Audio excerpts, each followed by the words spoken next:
Très vite, l'évangile de Marc associe ce que Jésus enseigne en chemin à une escalade que Jésus lui-même entreprend lorsqu'il monte à Jérusalem. Pour réaliser la jonction, il superpose à nouveau l'histoire de Jésus à l'histoire de Moïse. Le texte situe l'événement 6 jours après. Marc 9, 2. 6 jours après quoi? Aucune indication ne permet de se replacer dans une suite chronologique de jours bien repérables. Dans une succession de péripéties que Jésus aurait vécues en allant à Jérusalem, l'événement est donc comme suspendu en l'air, superposé à l'histoire de Moïse.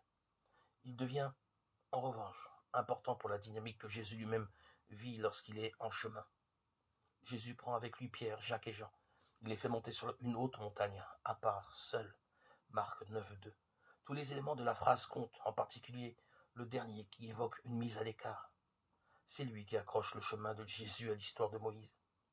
Quand il gravit la haute montagne, Jésus entre en effet dans la solitude d'une réclusion analogue à celle dans laquelle Moïse pénétra lorsqu'il gravit le mont Sinaï, avec le seul Josué, en laissant derrière lui les anciens, Exode 24, 13, 14.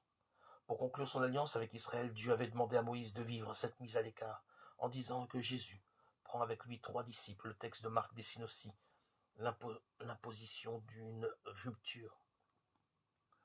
Et sur la montagne, il est métamorphosé devant eux.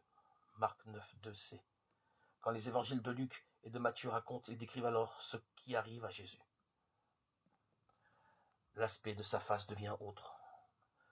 Luc 9, 29. Sa face resplendit comme le soleil. Matthieu 17, 2. Quand l'évangile de Marc raconte, il ne s'intéresse pas à la nature de la métamorphose qui se produit. Il préfère enraciner la métamorphose de Jésus dans une expérience que Moïse a faite sur le mont Sinaï. Moïse demeura alors 6 jours sur la montagne couvert par la nuée. Or, 6 jours après, dit seulement la traduction grecque du livre de l'Exode, Exode 24, 16, Moïse fut introduit dans la nuée et partagea l'intimité de Dieu durant 40 jours et 40 nuits.